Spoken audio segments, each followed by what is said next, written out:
یہ وہ صحابی رسول نے کہ نظر بن حارث ایک بدبخت ہویا ہے، انہیں بڑیاں گلاں کیتیاں، انہیں آکھیا کہ لوگوں محمد یہ گلاں سن دیو، میریاں کیوں نہیں سن دے، میں بھی گل سچی کرنا تے میں انہاں نال بھی سچی کرنا۔ یہ بدبخت نے گل کیتی تے نظر بن حارث دا جواب عثمان بن مظعون صحابی رسول نے دیتا، فرمایا بدبختا بکواس کرنا ہے، جڑی گل نبی پاک دے منہ چ نکلدی ہے سچی ہوئی ہوندی، تیرے منہ چ گل جڑی نکلدی ہے سچی کیویں ہو سکتی؟ حضرت عثمان بن مظعون دا جدوں وصال ہویا، میں پڑھیا نبی پاک صلی اللہ علیہ وسلم نے انہاں دے گال تے رخسار تے اپنے لب لائے نے ہونٹ اور چوم کے سرکار مدینہ صلی اللہ علیہ وسلم نے اپنے پیارے غلام کو الوداع کیتا۔ اور حضرت عثمان بن مظعون جدوں حضور نے چومیا،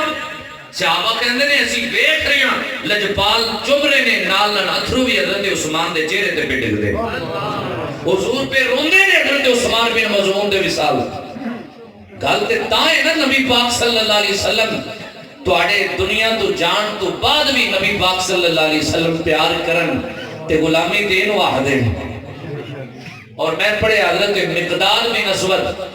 حضور نبی پاک صلی اللہ علیہ وسلم دی بارگاہ چ نظر بن حارث بولا اس بدبخت نو لے کے جدوں آئے تے کملی والے دی بارگاہ جس ٹائم نظر بن حارث پہنچیا تے حضور نے اودہ سر لایا، سر لان تو بعد حضرت مقداد بن اسود کہندے نے یا رسول اللہ صلی اللہ علیہ وسلم اس بدبخت نو میں تواڈے کول لے کے آیا۔ تے نبی پاک صلی اللہ علیہ وآلہ وسلم نے سن کے فرمایا آپ نے یعنی کیا ٹھیک ہے،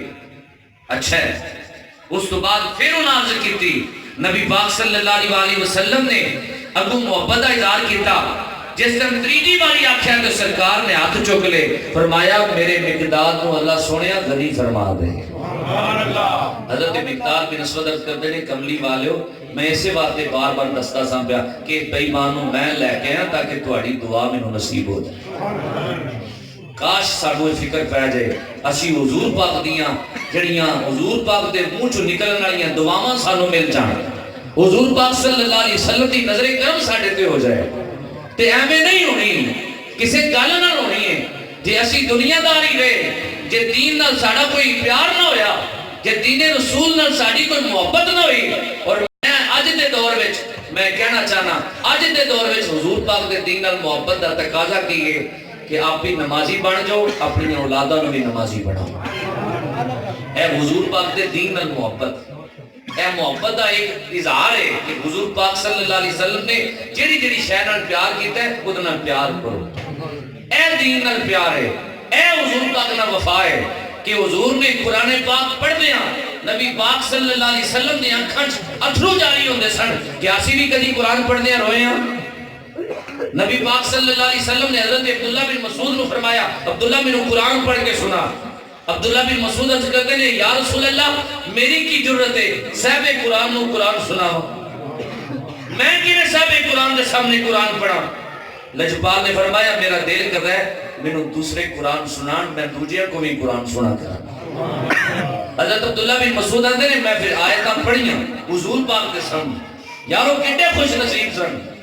کہ جنہاں نو قرآن پڑھن دا موقع ملے تے صاحب قرآن دے سامنے ملے۔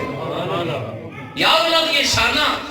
اسی کیوں نہ بلا دے، کیوں نہ بیان کریے، کیوں نہ انہاں دی گلاں کریے کہ جنہاں نو درود پڑھن دا موقع ملے تے مصطفیٰ دے سامنے پڑھن دا موقع ملے، جنہاں نمازاں پڑھیاں نے تے مصطفیٰ دے پیچھے پڑھ لیاں۔ نبی پاک صلی اللہ علیہ وسلم دے غلاموں حضرت عبداللہ بن مسعود فرماندے نے میں قرآن پہ پڑھنا،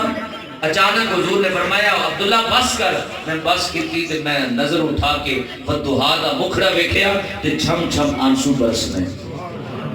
حضور پہ روندے۔ آؤ دوستو پیغام اج دا یہ لے کے جانا ہے کہ اسی حضور پاک نال اگر پیار کرنے ہیں تو پھر پیار دے کوئی تقاضے بھی پورے کریے، پھر اپنے آپ کو بدلیے۔ ایویں